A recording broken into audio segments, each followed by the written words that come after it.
রেলের চাকরির প্রস্তুতি কিভাবে নেবে? বর্তমানে রেলের এনটিপিসি গ্র্যাজুয়েট লেভেলের ফর্ম ফিল আপ চলবে 20 নভেম্বর পর্যন্ত এবং আন্ডার গ্র্যাজুয়েট লেভেলের শুরু হবে 28 অক্টোবর থেকে এবং চলবে 27 নভেম্বর পর্যন্ত। তো দেখো, ফার্স্ট অ্যাটেম্পটসেই রেলওয়ে জব ক্র্যাক করতে গেলে তোমাদের কিছু নিয়ম মেনে পড়াশোনা করতে হবে। প্রথমে বলি, তোমাদের সিবিটি 1 এক্সামে সাবজেক্ট থাকবে general awareness 40, math 30, general intelligence and reasoning 30, total 100 নম্বর।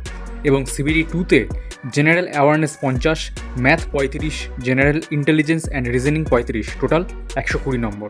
এবার গ্র্যাজুয়েট লেভেলের স্টুডেন্টদের লাস্ট ইয়ারে সিবিটি 1 এক্সাম হয়েছিল জুন মাসে, তো সেটা ধরে চললেই আমাদের হাতে আর 8 মাস মতো সময় আছে। তো এবার নাম্বার 1, এটা ধরে চলো যে তোমাদের রোজ 5 থেকে 6 ঘন্টা পড়াশোনা করতে হবে।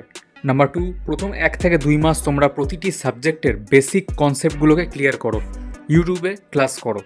নাম্বার 3, ম্যাথের অ্যারিথমেটিক দিয়ে স্টার্ট করো, যেখানে simplification, percentage, profit and loss, time and work, speed, ডিস্টেন্সের অঙ্ক থাকবে।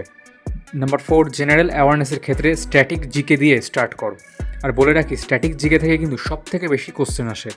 নাম্বার 5, রোজ কারেন্ট অ্যাফেয়ার্স ফলো করো। নাম্বার 6, তারপরের 3 থেকে 5 মাস তোমরা অ্যাডভান্স ম্যাথের টপিকগুলোকে শেষ করো এবং সাথে আগের পড়াগুলোকে রিভিশন দাও। নাম্বার 7, ডেইলি প্যাটার্ন রিকগনিশন এবং রিজনিং পাজলস প্র্যাকটিস করো। নাম্বার 8, প্রত্যেক সপ্তাহে সময় ধরে মক টেস্ট দাও। নাম্বার 9, যখন 6 থেকে 7 মাস বাকি থাকবে তখন কোন কোন টপিকসগুলোতে ভুল হচ্ছে, টাইম ম্যানেজমেন্ট ঠিকঠাক হচ্ছে কিনা তাতে ফোকাস করো এবং পুরনো পড়া যেমন রিভিশন দিচ্ছিলে সেরকম দিতে থাকো।